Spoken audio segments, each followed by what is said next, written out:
Chapter 9. The Jaw of the Iron Dog. Jim knew one thing for sure. He must keep away from policemen. If they see me, they'll send me back, he thought, and remembered the white-faced boys in the yard.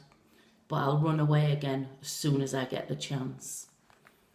Somewhere in his head, he thought of finding Rosie again.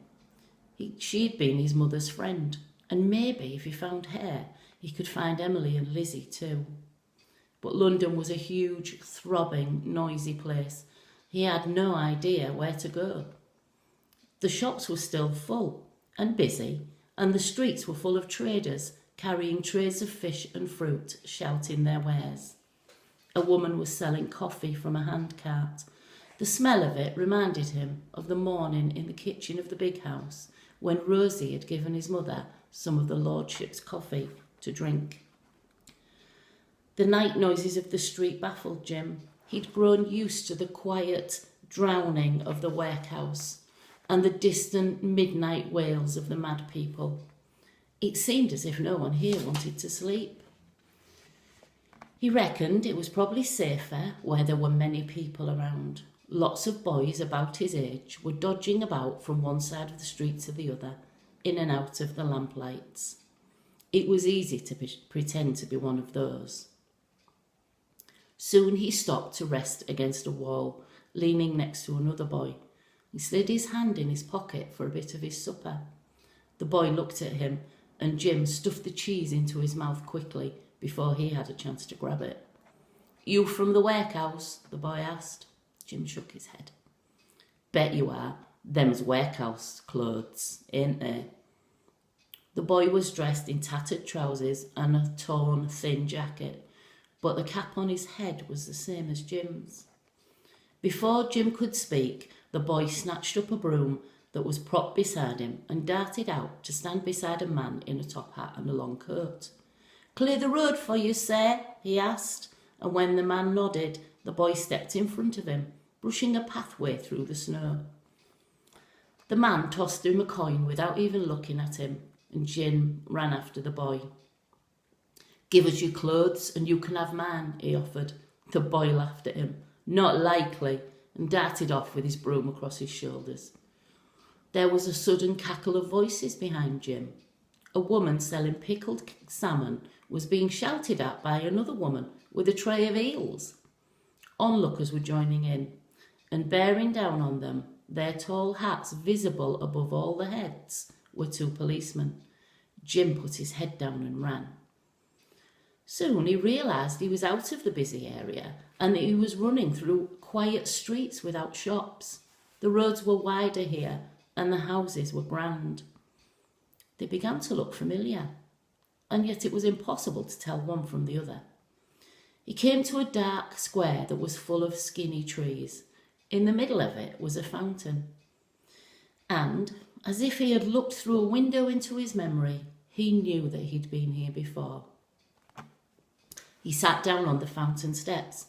He had sat here on that last journey when his mother had stopped to drink. He'd trailed his hands in the water. A bit further back, he thought, there should be a statue of a man on a horse.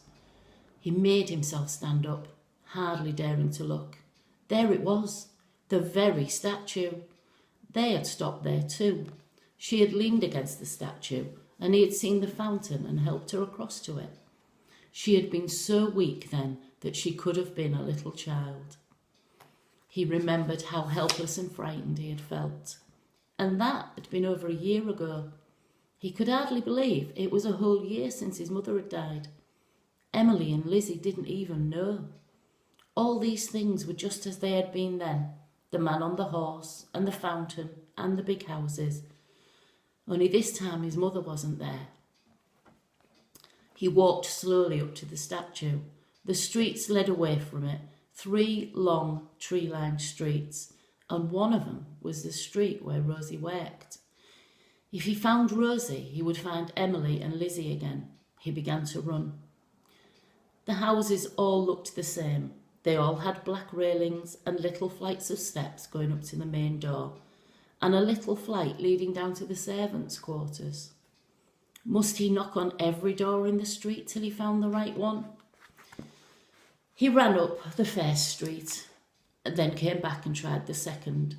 A sound caught his attention, and he looked around. Hanging from the window of one of the kitchens was a tiny cage. A finch, with just enough room to move, hopped from stand to floor and stand again, whistling out for a companion. Jim had heard that before. He was in the right street, and somewhere a long way up it was the house he was searching for. By the time he stopped again, he knew exactly what to look for. He remembered when his mother had sunk down on the steps and Lizzie had looked up at the grand house and asked if that was where they were going to live. He'd seen something that had made him hope it wasn't. On the side of the step there'd been a metal boot scraper in the shape of a dog's head, with a wide, vicious mouth. He remembered thinking then that if he'd put his foot inside the mouth, the metal teeth would have come down, clashing together, and pinned him there for good. He ran from side to side of the street looking for it, and at last, there it was. He found it. The house was in darkness, but down in the basement window was the soft glow of a candle. He tumbled down the steps, tripping himself up in his big boots, and he fell against the door. "Emily, Emily," he shouted. But before he could raise his fist to hammer on the door, it was pulled open and he staggered against a girl.